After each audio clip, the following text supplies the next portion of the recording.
Hello बच्चों। तो आज का हमारा साउंड का लेक्चर नंबर 2 है। तो आज हम का जो टॉपिक है हमारा वो एम्पलीट्यूड, टाइम पीरियड और फ्रीक्वेंसी ऑफ वाइब्रेशन से स्टार्ट होने वाला है।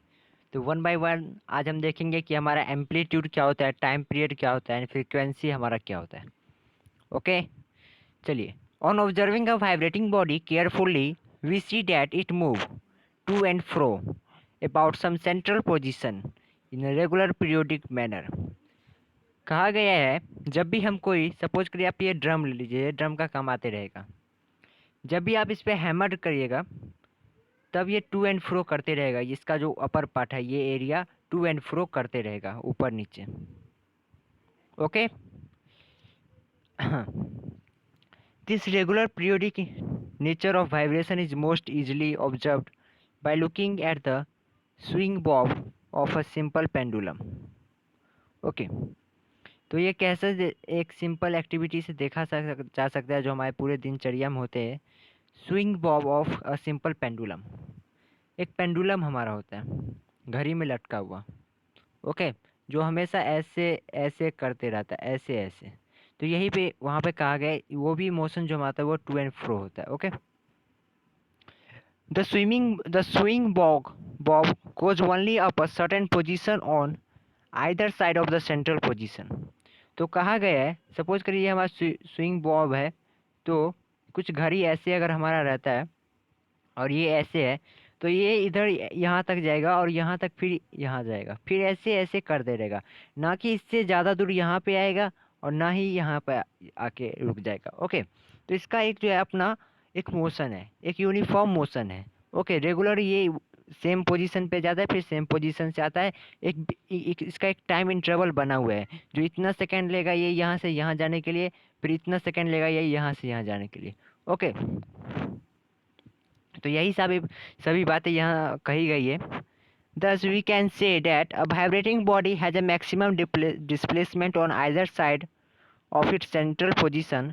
This maximum displacement of a vibrating body on either side of its central position is called its amplitude। कहा गया है सपोज कर लीजिए ये जो हमारा ड्रम था, यहाँ पे आप दो तीन छोटे छोटे स्टोन ले लीजिए। ओके, जब आप इसको जोर से हैमर यहाँ पे करिएगा, जोर से हैमर करिएगा, तो ये जब टू एंड फ्रो ये जो हमारा जब उछलेगा स्टोन, उछलने के बाद ये इधर भी भाग सकता है इधर भी भाग सकता है। तो जब मैक्सिमम डिस्टेंस यहाँ पर सपोज करिए मैक्सिमम डिस्टेंस यहाँ पे यहाँ यहाँ तक ये भाग पाया, कोई यहाँ पे भागा कोई यहाँ, बट मैक्सिमम डिस्टेंस एक का यहाँ पे है, तो इसे हम एम्पलीट्यूड कहते हैं। तो ये इसका एम्पलीट्यूड होता है। सिंपल सी बात है, एम्पलीट्यूड हम उसे कहते हैं जब हम कोई भी चीज़ को हैमर करते हैं और वो वाइब्रेटिंग होके सबसे ज़्यादा जब डिस्प्लेसमेंट कवर करता है, ओके, उसे कहते हैं to and fro, either side, इधर भी और इधर भी, किसी साइड भी। ओके, अपने सेंट्रल पोजीशन से उसका मेजर किया जाता है। जैसे जिस तरह पेंडुलम में समझ सकते हो, ये पेंडुलम है हमारा, इसका सेंट्रल पोजीशन ये है। इधर ये ज़्यादा ये इधर ये यहाँ तक जा सकता है और इधर भी ये यहाँ तक। तो इसका एम्पलीट्यूड क्या रहा, इसका एम्पलीट्यूड यहाँ तक है। ओके, देखिए कहा ही गया है maximum displacement of a vibrating body on either sides of the central position is called its amplitude. It is also observed that vibrating body completes its one cycle to and fro motion in a fixed time interval। Suppose करिए ये जो हमारा pendulum है ये एक कुछ time ले take करेगा यहाँ से यहाँ आने के लिए और फिर यहाँ से यहाँ, तो उसी को कहते हैं टाइम पीरियड। या सपोज करिए ये स्टोन जब हमारा ऊपर नीचे होगा, एक मोशन, एक बार वो ऊपर जाएगा फिर नीचे आएगा, तो वो उसका कुछ टाइम इंटरवल होगा। ओके, टाइम पीरियड होगा, उसी को कहते हैं time period.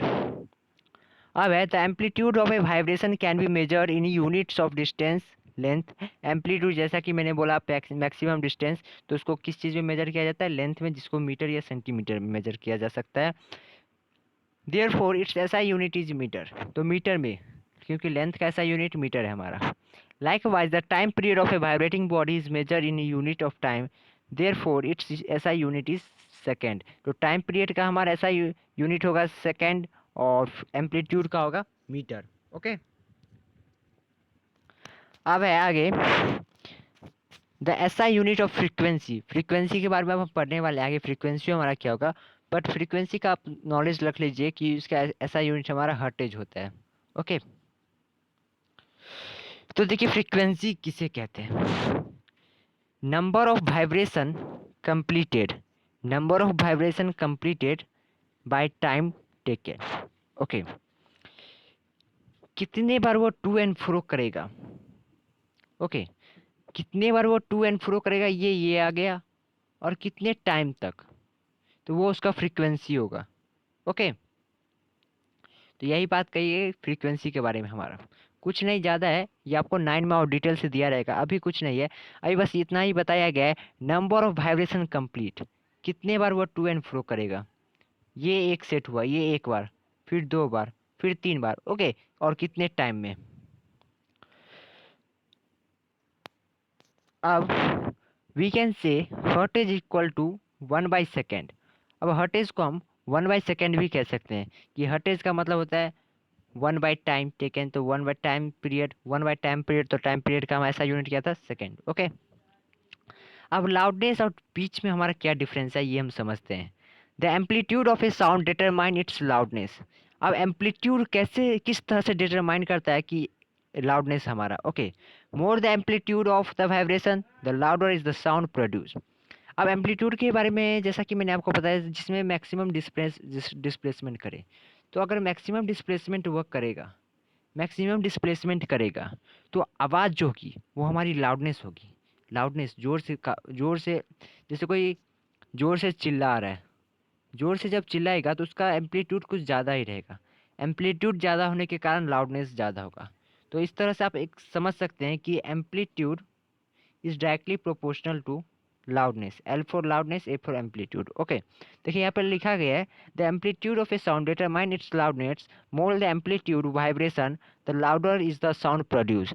It can be easily check by using a drum. If we strike the drum lightly with its stick, we get only a faint sound। कहा गया, आप इसे आसानी से देख सकते हैं। आप ऑब्जर्व करिएगा, जब आप स्टोन रखिएगा एक ड्रम पे और हल्के से स्ट्राइक करिएगा ड्रम को, तो वो जो स्टोन का जो डिस्प्लेसमेंट होगा वो काफ़ी कम होगा कंपेयर टू जब आप उसे जोर से स्ट्राइक करिएगा। ओके, तो however if we strike the stick with some extra force we get a loud sound. Okay, जब भी हम उसे जोर से स्ट्राइक करेंगे तो हमें एक लाउड, ज़्यादा आवाज़ में सुनने वाली आवाज़ मिलेगी, ज़्यादा साउंड में जो हमारा ड्रम का आवाज़ होगा वो ज़्यादा साउंड आएगा कंपेयर टू जब हम उसे कम जोर से पीटेंगे। और जब ज़्यादा जोर से पीटेंगे तो हमारा डिस्प्लेसमेंट भी ज़्यादा होगा। ओके, मैक्सिमम डिस्प्लेसमेंट भी होगा। तो आप ये समझ सकते हो amplitude is directly proportional to loudness. Okay, अब आगे क्या है। The frequency of a sound determine its shrillness और फ्लैटीनेस। तो ये सबसे आप पहले तो ध्यान में रख लीजिए कि एम्पलीट्यूड हमारा किसका डिटरमाइन करता है, लाउडनेस का। एम्पलीट्यूड, लाउडनेस, और फ्रीक्वेंसी जो है वो हमारा फ्लैटनेस और shrillness. Okay, the word pitch is use to describe the shrillness और फ्लैटनेस ऑफ ए साउंड। अब ये स्लीडनेस और फ्लैटनेस को एक वर्ड से यूज किया जाता है कहने के लिए, पिच। पिच, देखिए पिच मतलब समझते हैं क्या होता है। A higher pitch that is higher frequency means shrill sound, while a lower pitch or lower frequency means a flatter sound। अब स्लीडनेस, स्लीड मतलब आप समझ सकते हैं कि मधुर आवाज़, पतली आवाज़। फ्लैटर मतलब समझ सकते हैं कि कुछ फटा हुआ आवाज़। ओके, स्लीड का उल्टा, स्लीड का अपोजिट हमारा होता है फ्लैटर। ओके, स्लीड का अपोजिट है हमारा फ्लैटर। ओके, फ्लैटर मतलब आप समझ सकते हैं कि फटा हुआ आवाज़। ओके, तो अगर देखिए ज़्यादा हमारा फ्रीक्वेंसी रहेगा, सपोज करिए फ्रीक्वेंसी, फ्रीक्वेंसी अगर ज़्यादा, मैक्सिमम फ्रीक्वेंसी अगर मैक्सिमम, तो हमारा जो होगा साउंड वो पिच होगा, उसमें स्लीडनेस आ जाएगा। ओके, मधुरता आ जाएगी। ओके, स्टिल हो जाएगी आवाज़। अगर हमारा फ्रीक्वेंसी कम रहा, फ्रीक्वेंसी कम रहा, इस केस में हमारा फ्रीक्वेंसी ज़्यादा रहा, तब इसमें हमारा आवाज़ जो हो जाएगा वो फ्लैटर हो जाएगा। ओके, फ्लैटर हो जाएगा। समझ गए होंगे आई होप। तो यही कुछ बातें थी। अब चलिए इस एक्टिविटी को पढ़ते हैं। We can easily demonstrate the effect of frequency on the pitch of sound by taking a cycle. Make the cycle stand on its supports and rotate its back wheel very slowly. Now let our knitting needles touch the spoke of this rotating wheel. You will hear a flat low pitch sound. However, if we will it's rotate fast, the needle and the spokes produce a clear high pitch sound. कहा गया जब आप wheel चक्के cycle के चक्के को घुमाइएगा धीरे से, जब धीरे से घुमाइएगा और एक कील ले लीजिएगा या कोई भी स्टोन का या कोई भी मेटल ले लीजिएगा, ओके, अब जब उसको टच करिएगा उसके स्पोक में तो आपको कुछ फ्लैटर आवाज़ सुनाई फटी हुई, कंपेयर टू जब आप उसे स्पीड में घुमाएगा, उस चक्के को स्पीड में घुमाएगा, फिर से आप कोई मेटल सपोज करिए एक नेल जो कांटी आप रखिएगा उसके स्पोक में टच करिएगा तो आपको एक पतली आवाज़ सुनाई जाएगी। आप ये एक्टिविटी कर सकते हैं घर पे आसानी से क्योंकि आप सबों के पास साइकिल होगा ही। In the case of human beings, the voice of females and children have a higher frequency than those of male. अब हायर फ्रिक्वेंसी है, अब हायर फ्रिक्वेंसी है तो मतलब आप समझ सकते हो कि उनका साउंड कैसा होगा, स्लीडनेस होगा उसमें, ओके, स्लीड होगा उनका आवाज़। अब कहा जाता है कि और वो किस में होता है, वुमेन और चिल्ड्रेन में, okay,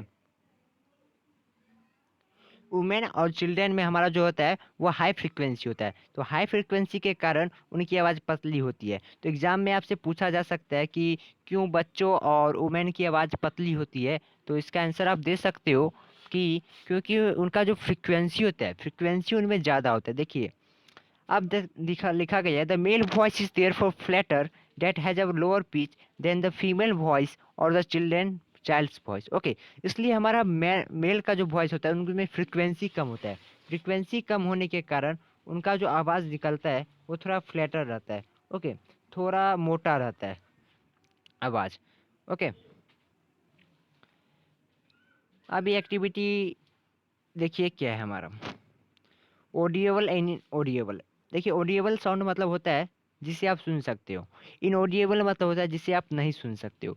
it is clear that vibration cause sound but it is it the reverse true, क्या उसका उल्टा सही है, do we always get a sound whenever there are some vibration, क्या जब हमेशा कहीं ना कहीं वाइब्रेशन होते रहता है क्या हमें वो सुनाई देता है, एक छोटी सी वाइब्रेशन हमें सुनाई देगी। Let us do some activities to find it this out. तो इस एक्टिविटी में यही बताया गया है कि इस ड्रम में अगर हम जोर से स्ट्राइक करते हैं तो हम क्लियरली साउंड सुन सकते हैं, बट यही अगर हम हल्के से, सपोज कि ये ड्रम है और इस पर हल्के से हम हैमर कर और या सिर्फ सिंपली हम इसे टच कर दें किसी हैमर से, ओके, हम सिर्फ इसे टच कर दें तो आपको इसे ये सुनाई नहीं देगी अच्छे से। अब सुनाई नहीं देने के कारण जो है ये इनऑडिएबल साउंड हो जाता है, ओके। अब कहा एक्टिविटी 11 में क्या कहा गया है, take a simple pendulum of about 1 metre length, allow the bob of the pendulum to oscillate, the bob will start oscillating, do we hear any sound in this case, the answer will again no, why। अब simply कहा गया है कि आप एक pendulum ले लीजिए, एक थ्रेड से उसे बांध ले लीजिए, एक पेंडुलम बना लीजिए, ओके। अब जब उसे सिंपली आप ऐसे ऐसे करिएगा तो आपको कोई साउंड नहीं सुनाई देगा। ऐसा क्यों नहीं सुनाई देता है, चलिए देखते हैं।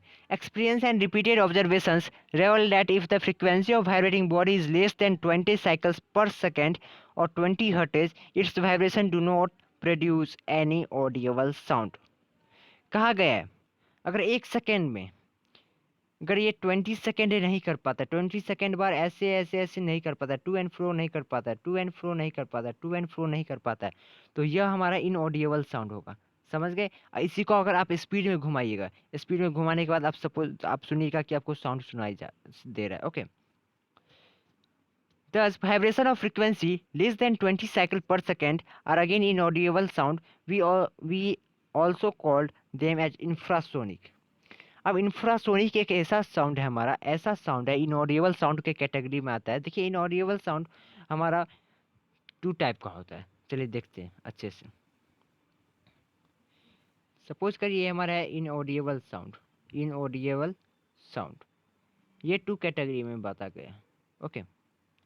जो पहला जो कैटेगरी हमारा है वो इंफ्रासोनिक, इंफ्रासोनिक ये वाला, और दूसरा जो है हमारा वो है अल्ट्रासोनिक, अल्ट्रा। अब इंफ्रासोनिक में होता है इन, इन मतलब आप समझ सकते हो, आप एक ट्रिकी दिमाग में लगा सकते हो कि इन मतलब अंदर, अंदर किसके अंदर, 20 साइकिल पर सेकेंड के अंदर अगर हमारा साउंड रहा, 20 साइकिल पर सेकेंड के अंदर, 20 साइकिल पर सेकेंड के अंदर हमारा अगर साउंड रहा, ओके, तब जो हमें साउंड नहीं सुनाई देगा, इसे इनऑडिबल साउंड कहते हैं। अब जब हमारा 20,000 से ऊपर साउंड रहा, जब हमारा 20,000 से ऊपर साउंड रहा तब भी हमें साउंड नहीं सुनाई देगी।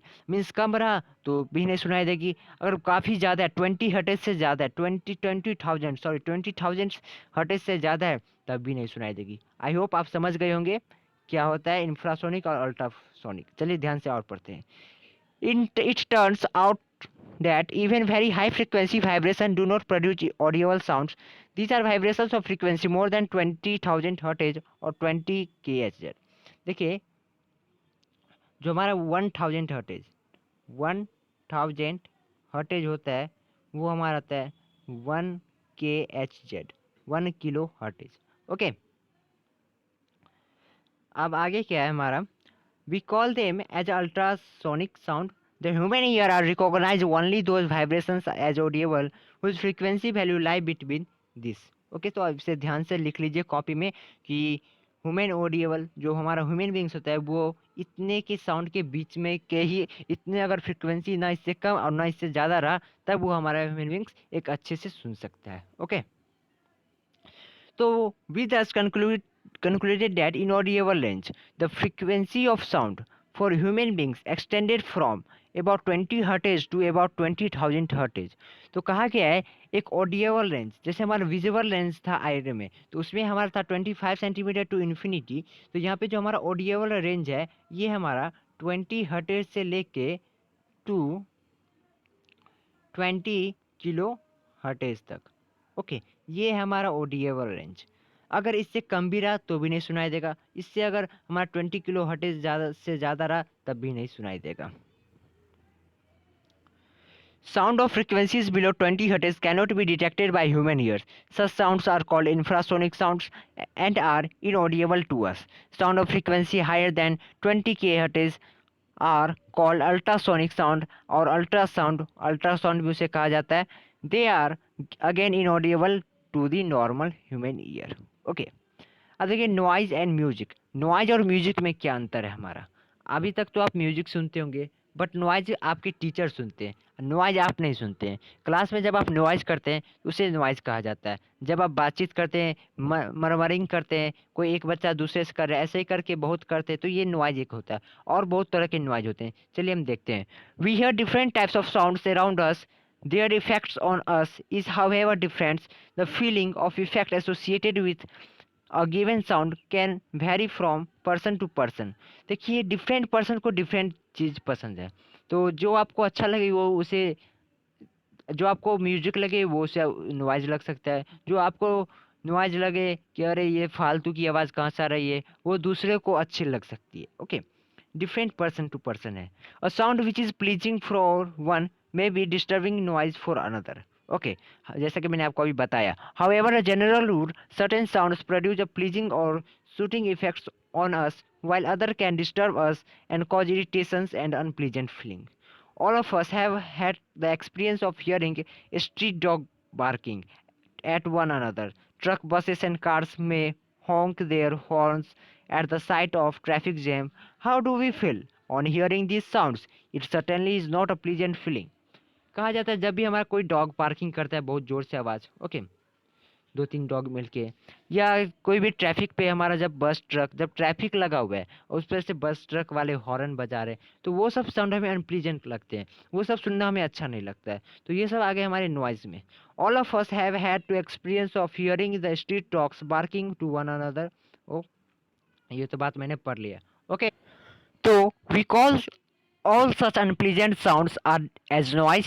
It turns out that noise are due to sounds produced by irregular or non-periodic vibration. Non-periodic vibration, non-periodic vibration मतलब वो उसका टाइम पीरियड वो फिक्स नहीं रहता है। ओके, या इरेगुलर, तो इतने सब चीज़ें से हम उसे कह सकते हैं। Noise is derived from a Latin words noise, implying an unwanted, unexpected and unpleasant sound. तो ये आपसे पूछ सकते हैं लैटिन वर्ड में उसका मीनिंग क्या होता है, ये होता है, और unwanted, unexpected and unpleasant sound. Okay, noise का मतलब the world of sound is not all that bad. Many sounds are pleasant to the ears and produce a distracting effect on us. तो यह दुनिया में सिर्फ नॉइज ही नहीं है, अगर नॉइज है तो म्यूजिक भी है, जो कि हमें सुनना काफ़ी अच्छा लगता है। When we listen the sound of Pandit Ravishankar playing his sitar, और उस्ताद बिस्मिल्लाह खान प्लेइंग हिज शहनाई, और Shri Hari Prasad Chaurasia playing on his flute, और Lata Mangeshkar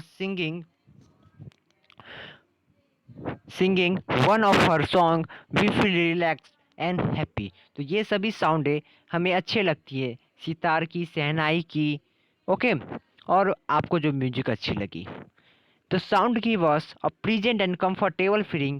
We call all such a pleasant sound as a musical sound. Okay, इस सबको म्यूजिकल साउंड में कैटेगराइज कर दिया गया है, इंक्लूड कर दिया है।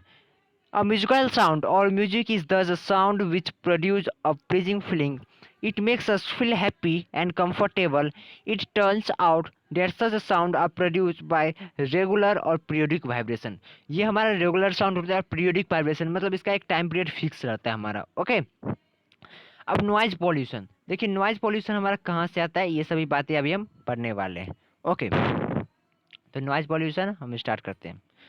The disturbance produced in our environment by the presence of excessive or undesirable loud sounds of various kind and forms is refers to as a noise pollution. Okay, like other pollutants of air and water, जिस तरह से air और water pollution होते हैं, pollutants मतलब जो pollute करते हैं, to large extent is also a result in of industrialisation and modern civilisation.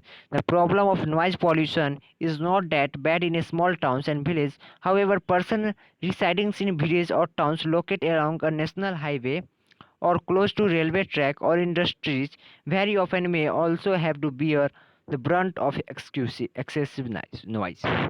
कहा गया है ना कि आजकल हमारा इंडस्ट्री और etcetera village to village town से साउंड प्रोड्यूस होता है, बल्कि जो आदमी का घर रेलवे स्टेशन के पास हो या एयरपोर्ट के पास हो, ओके, तो या कोई हाईवे के पास हो, तो ओके, तो इस सब से भी जो हमारा बार बार हॉर्न आता है एरोप्लेन का, जब एरोप्लेन चलती उड़ती है तो काफ़ी ज़्यादा साउंड प्रोड्यूस करती है, ओके। रेलवे जब हॉर्न करता है तो इस सब से जो अगल बगल में घर बनाए रहते हैं उनको काफ़ी परेशानी होती है, वो काफ़ी अन रिलैक्सेबल फॉर्म करते हैं, अनरिलैक्सेबल महसूस करते हैं, ओके। अब सोर्स ऑफ नॉइज पॉल्यूशन देखिए, कहाँ कहाँ से डिफरेंट डिफरेंट पार्ट से हमारा नॉइज पॉल्यूशन आता है, उसे अब हम पढ़ते हैं। Noise is produce by both people and the machines. देखिए, नॉइज सिर्फ पीपल ही नहीं प्रोड्यूस करते बल्कि मशीन्स भी प्रोड्यूस करते हैं। Some of the sources of noise pollution that we are quite familiar with are listed below. Okay. First, the use of various type of appliances and gadgets in homes such as mixer, grinder, vacuum cleaner, lawn mower, television set, and music system at high volume often create a noise, and that too a quite high level. देखिए, music हमारा एक एक आता है एक musical sound में, कब? जब उसका रेंज ठीक रहता है, जब उसका ऑडियल रेंज ठीक रहता है। अब ज़्यादा मैक्सिमम भी वो हमें एक नॉइज़ की तरह लगता है। अब हमारे घर में जो ग्राइंडर से आती है आवाज़ें, डिफरेंट डिफरेंट पार्ट से, टेलीविज़न से, कभी किसी को आपको अच्छा लगे दूसरे को अच्छा नहीं लगे, तो ये आपके लिए नॉइज़ है।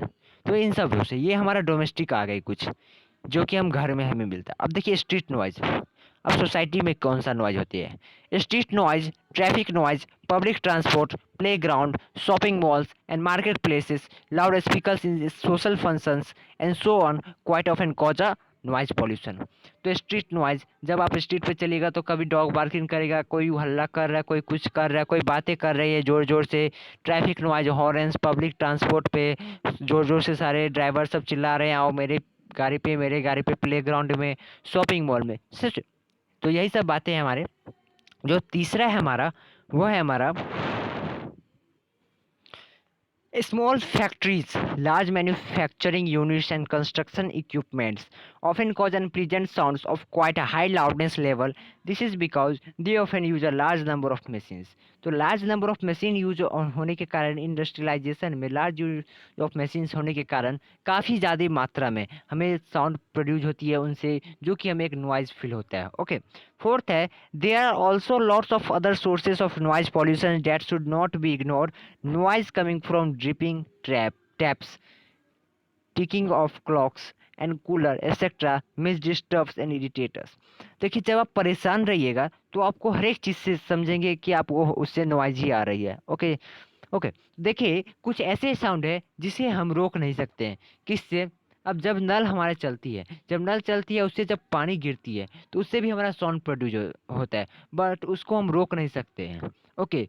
अब कूलर से जब हवा चलती है तो उससे भी हमारा एक साउंड प्रोड्यूस होता है जिसे हम रोक नहीं सकते हैं. जब क्लॉक हमारा चलता है तो उससे भी टिक टिक का आवाज़ आता है जिसे हम रोक नहीं सकते. तो यही सब नॉइज पॉल्यूशन है जो कि आपको एग्जाम में पूछ सकता है कि कुछ सोर्सेस ऑफ नॉइज पॉल्यूशन बताइए. ओके. अब है effect of noise pollution on health.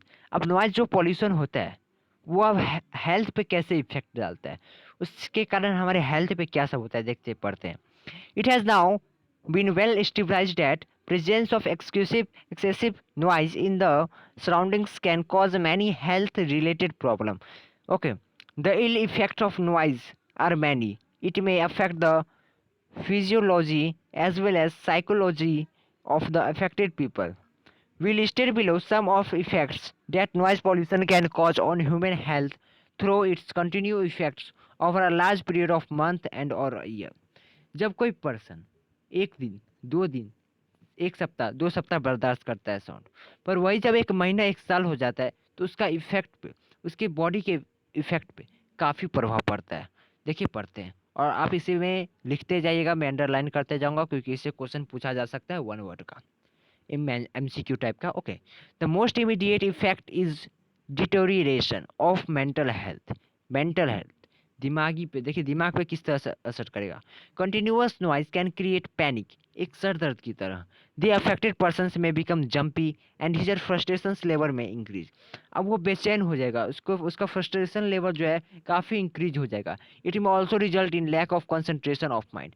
अब ज़्यादा फ्रस्ट्रेशन होने के कारण अब वो कम सोच पाएगा, लैक ऑफ कंसंट्रेशन. अब वो उसका कोई एक चीज़ पे ध्यान नहीं पड़ेगा. अब वो पढ़ाई करना चाहेगा तो बेचारा उसके उस पर कंसंट्रेटेड नहीं बन पाएगा. जब वो खेलने जाएगा उस पर कंसंट्रेटेड नहीं बन पाएगा. ओके. तो ये हो जाता है lack of concentration. Okay. Second है noise pollution also effect human heart. अब हमारे हर्ट पे भी it may also cause lack of sleep, hypertension, nervousness, anxiety, decrease in ability to memorize, and extremely emotional behavior. देखिए ये line तो, ये हमारा पॉइंट टू काफ़ी इंपॉर्टेंट, इसमें काफ़ी सारी बात है तो इसे तो आप ध्यान से लिख लीजिए अच्छे से. कहा गया है वो हमारे हार्ट पे अफेक्ट कर सकता है. लैक ऑफ स्लीप, हमें नींद नहीं आएगी. हाइपर टेंशन, हमें काफ़ी ज़्यादा टेंशन होने लगेगी. नर्वसनेस, हम जो है नर्वसनेस फील हमेशा करेंगे. एनेक्सिटी, हमेशा डरा हुआ और जब अलग अलग सा व्यवहार करेंगे. Decrease in ability to memorise, कोई भी चीज़ हमें ज़्यादा देर तक याद नहीं रहेगी. और एक हम एक्सट्रीमली इमोशनल बिहेवियर करेंगे, एक अजीब सा बिहेवियर करेंगे. ओके. जो एक नॉर्मल ह्यूमन बींग्स हमारा नहीं करता है. थर्ड है हमारा नॉइज पॉल्यूशन में लीड टू हियरिंग इम्पेयरमेंट. अब वो कुछ ज़्यादा ही अगर नॉइज पॉल्यूशन हुआ तो वो जो मनुष्य है वो अपना खो देगा क्या, कान. सेंसेशन ऑफ हियरिंग वो बेचारा खो देगा, सेंसेशन ऑफ हियरिंग खो देगा, जो कि काफ़ी ज़्यादा एक उसके लाइफ का इम्पोर्टेंट पार्ट जो है वो डिलीट हो जाएगा. On short term basis, noise pollution can cause temporary deafness. If the noise pollution continue over a long period of time, the person may get permanent damage in her his ear. देखिए अगर कम समय के लिए रहा तो हमारा कान, जो हमारा ईयर है वो बर्दाश्त कर लेगा. पर वही अगर लॉन्ग प्रोसेस हो जाएगा फॉर अ मंथ और अ वीक. ओके. तो वह हमारा परमानेंट जो है हमारा वो पीपल परमानेंट हमारा वो हो जाएगा, उसका ईयर जो है वो डैमेज हो जाएगा, वह सुनने की जो शक्ति है वह खो देगा. ओके. अब हमारा measure of limit noise pollution. देखिए क्या है इसमें, measure of limit noise pollution. In this age of technological advancement it is very difficult to completely eliminate all noise. आज के युग में ऐसा पॉसिबल काफ़ी ज़्यादा नामुमकिन टाइप का है कि हम सारे साउंड को जो है एक उसे कम करें। ओके, उसे हम नॉइज में नहीं ला सकें। However, we must do our best to reduce the intensity of noise and thus help to minimize its harmful effect। पर हम पूरी कोशिश करते हैं कि हम साउंड को कैसे कम करें। For this, slicing device need to be installed in aircraft engines, transport vehicles, industrial machines and home appliance। अब देखिए साइलेंसिंग डिवाइस, ये आप लिख लीजिए, साइलेंसिंग डिवाइस जो है हमें एक ज़रूरत है एयरक्राफ्ट के इंजन में, जो कि काफ़ी आवाज़ करती है जब चलती है, ट्रांसपोर्ट व्हीकल्स में, इंडस्ट्री मशीन्स में, ओके, और होम एप्लियंस में भी। We also need to restrict the use of loud speakers and amplifier in public place. अब हम पब्लिक प्लेस में लाउड स्पीकर और एम्पलीफायर इन पब्लिक प्लेस ये सब भी रोक सकते हैं।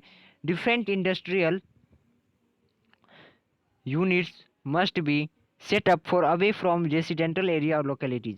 अब जो फैक्ट्रीज जो सेटअप होते हैं वो हमारे काफ़ी जो रेसिडेंटल एरिया जहाँ पे पब्लिक हमारे रहते हैं, जहाँ पे एक सोसाइटी इन्वायरमेंट बनी हुई है एक पीपल्स की, उससे हट के बनाए, उससे काफ़ी दूरी से बनाए। ओके, जहाँ पे पीपल सब रहे। Plantations of tree along road sides also help in absorbing sound. तो प्लांट्स अगर हम ट्री रोड साइड में करें तो प्लांट्स जो है हमारा वो ना कि सिर्फ ऑक्सीजन देता है, जब बल्कि साउंड को एब्जॉर्ब करने में भी हमारा मदद करता है। A simple precautions we all can take to minimise the harmful effect of noise on our ears is to stay away from noisy place location as far as possible. तो एक होती है एक बुद्धिमान व्यक्ति की पहचान, कि जहाँ पे वो देखता है कि ओ यह इन्वायरमेंट मेरे लिए अच्छा नहीं है तो वो वहाँ से चला जाता है। ओके, स्टे अवे हो जाता है। तो जहाँ पे आपको लगे यहाँ पे नॉइज पॉल्यूशन होता ही रहता है, आप वहाँ से चले जाइए। ओके, तो ये कुछ पॉइंट्स हैं जिससे हम नॉइज पॉल्यूशन को कम कर सकते हैं by taking silencers device. Okay, silencers device हम लगा सकते हैं डिफरेंट डिफरेंट ऑब्जेक्ट में, ये है। ओके, रेस्ट्रिक्ट कर सकते हैं स्पीकर और एम्पलीफायर को पब्लिक प्लेस में लगाने के लिए, प्लांटेशन ऑफ ट्री कर सकते हैं। तो यही सब कुछ बातें हैं जो कि आपको याद रखनी होगी, जो पूछ सकता है। अब हियरिंग इम्पेयरमेंट, जो कि हमारा अब लास्ट टॉपिक होने वाला है इस चैप्टर का, इसे हम पढ़ते हैं। Total hearing impairment rare defects may be there from birth itself. देखिए हियरिंग इम्पेयरमेंट्स मतलब जैसे कोई आदमी देखने की शक्ति खो देता है तो कोई आदमी सुनने की शक्ति पूरी तरह से खो देता है। ये ऐसा बहुत रियल चांस होता है। सपोज करिए कोई हमारा बचपन से partially disability generally the result of disease injury of और एज। तो पार्शियली डिसेबिलिटी मतलब जो होता है हमारा, पार्शियली मतलब हल्का हल्का सुन रहे हल्का नहीं सुन रहे, तो ये हमारा एज होने के कारण या कोई इंजरी होने के कारण, ओके, कोई एक्सीडेंट होने के कारण हो सकता है, या जैसे जैसे एज बढ़ेगा उसके कारण। बाय लर्निंग साइन लैंग्वेज, देखिए ये हमारा साइन लैंग्वेज, जिस तरह से हम बार्ली सिस्टम देखे थे आई में, तो ये हमारा sign language. Such persons can still communicate effectively. Technological device for the hearing impair have made it possible for such a person to improve their quality of life. तो जिस तरह से बार्ली सिस्टम हमारा एक एक जो हमारा मनुष्य आँख खो देते थे उनके लिए एक वो वरदान हो गया, उसी तरह जो हमारा साइन लैंग्वेज आप याद कर लीजिए, साइन लैंग्वेज वर्ड काफ़ी इंपॉर्टेंट है। ओके, साइन लैंग्वेज यूज हमारा किया जाता है for total hearing impairment, permanent जो हमारा डिफनेस रहते हैं, डिफनेस पर्सन। तो इसी टॉपिक के साथ हमारा ये चैप्टर खत्म होता है। काफ़ी इंटरेस्टिंग चैप्टर था। अब अगले लेक्चर में हम इस चैप्टर के क्वेश्चन आंसर बनाएंगे। ओके, तो थैंक यू वेरी मच।